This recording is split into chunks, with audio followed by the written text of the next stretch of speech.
3, 2, 1, mulai action. Sahabat pemirsa sekalian, kita lanjutkan bincang aktual kita bersama Tuan Guru Haji Muharrar. Beliau adalah pimpinan Pondok Pesantren Nurul Hakim di Lombok Barat, Provinsi Nusa Tenggara Barat. Ya.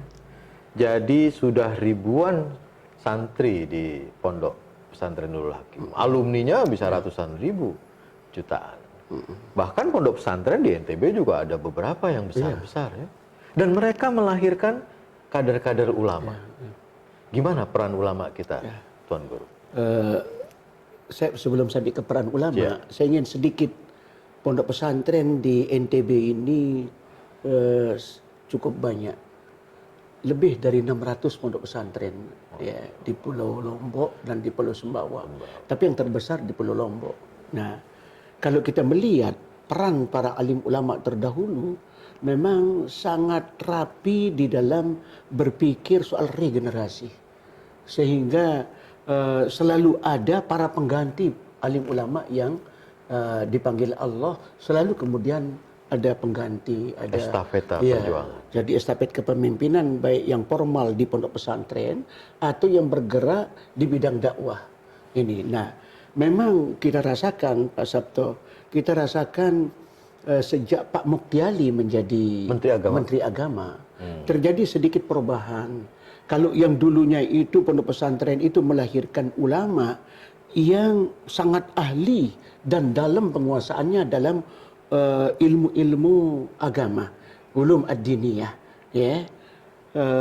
Ya taruhlah penguasaan ilmu fikih yang luar biasa. Para tuan guru terdahulu.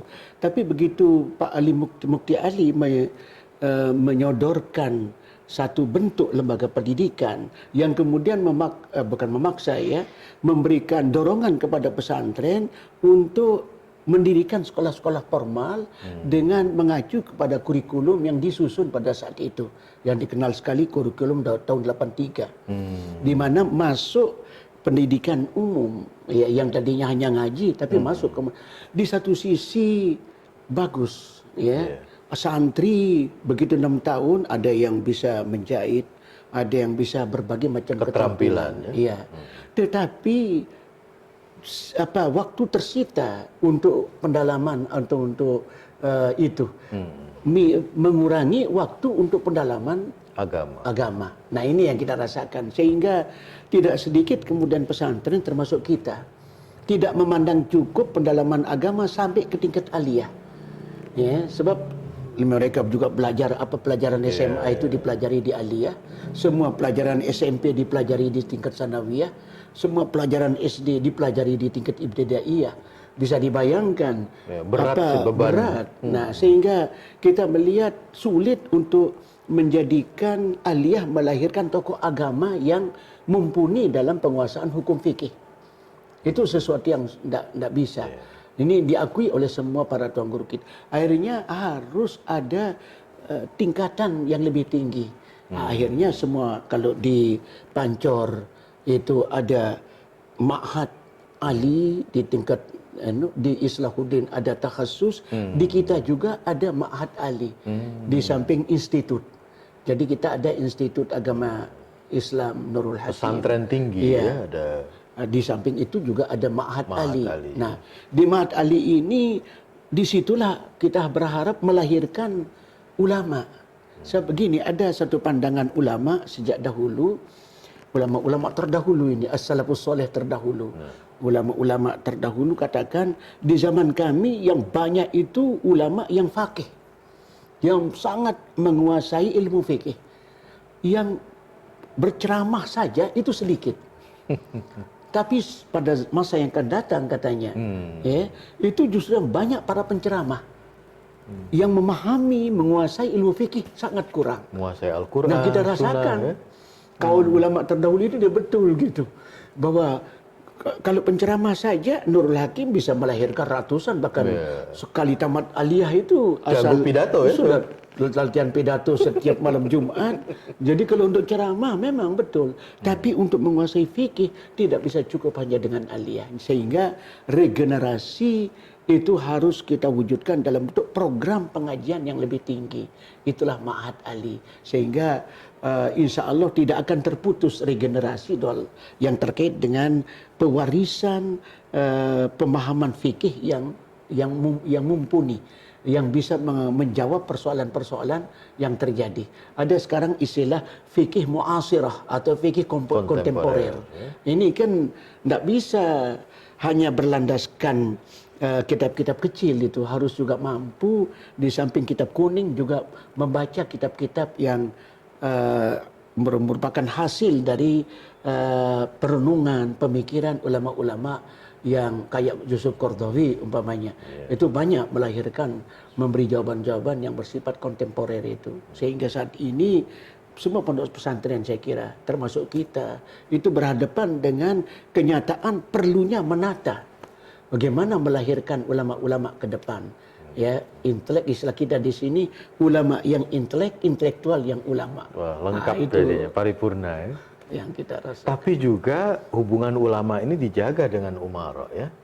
Dengan pemerintah, daerah di provinsi atau mungkin juga tokoh-tokoh nasional ya. Iya. Bahkan Tuan Guru di Nusa Tenggara Barat pernah juga diberi amanat sebagai gubernur. Iya. Sudah teruji berarti ya. Jadi, bagaimana menjaga hubungan itu? Jadi kalau hubungan ulama dan pemerintah, sebab dalam kita kan kajian fikih di semua pondok pesantren di Lombok itu kajian fikih Syafi'iyah. Nah, dalam kajian fikih Syafi'i itu justru atiullah wa atiur rasul ulil amri itu lebih dijabarkan dalam bentuk bagaimana menunjukkan loyalitas tetapi sekaligus memperankan diri sebagai orang yang mampu beramar ma'ruf nahi mungkar.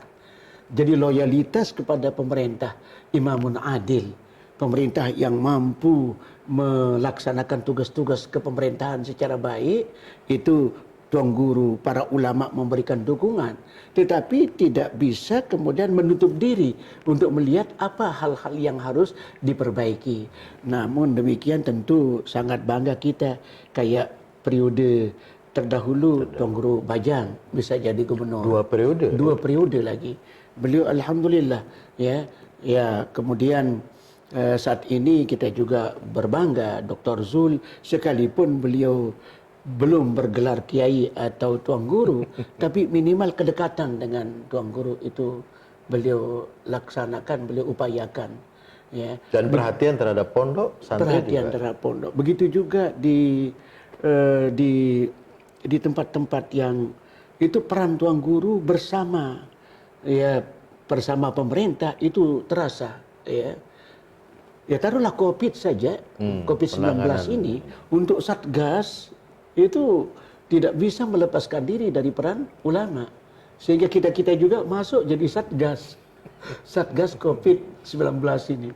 Jadi itulah sebuah contoh. Saya melihat juga di kabupaten-kabupaten yang lain rata seperti itu, di mana pelibatan para ulama oleh para pejabat pemerintah, gubernur, bupati itu begitu bagus, sehingga ada rasa tanggung jawab bersama. Di provinsi ada tim penyelaras yang dibentuk zaman Tuan Guru Bajang, kemudian berlanjut ke era Dr. Zulkifli Mansah. Tim penyelaras ini di samping berisi para intelektual, para akademisi, juga kalangan praktisi, ya, kemudian kalangan alim ulama. Itu yang terus berdiskusi tentang program-program pemerintah. Nah, ini yang kita rasakan. Agar sejalan dengan aturan agama, tapi juga kepentingan umum masyarakat. Iya. Ya. Menarik sekali bincang aktual kita dengan Tuan Guru Haji Muharrar, berbagai aspek pendidikan, pemberdayaan masyarakat, dan pembangunan daerah kita. Ya. Apalagi NTB ini slogannya adalah MTB Cemerlang. Iya. Seperti Madinatul Munawwarah ya. Iya. Kota yang cemerlang. Demikianlah rekan pemirsa sekalian, bincang aktual kita bersama Tuan Guru Haji Muharrar, pimpinan Pondok Pesantren Nurul Hakim. Terima kasih Tuan Guru. Ya, Assalamualaikum warahmatullahi wabarakatuh. Waalaikumsalam warahmatullahi wabarakatuh. Selamat berjumpa kembali. Cut.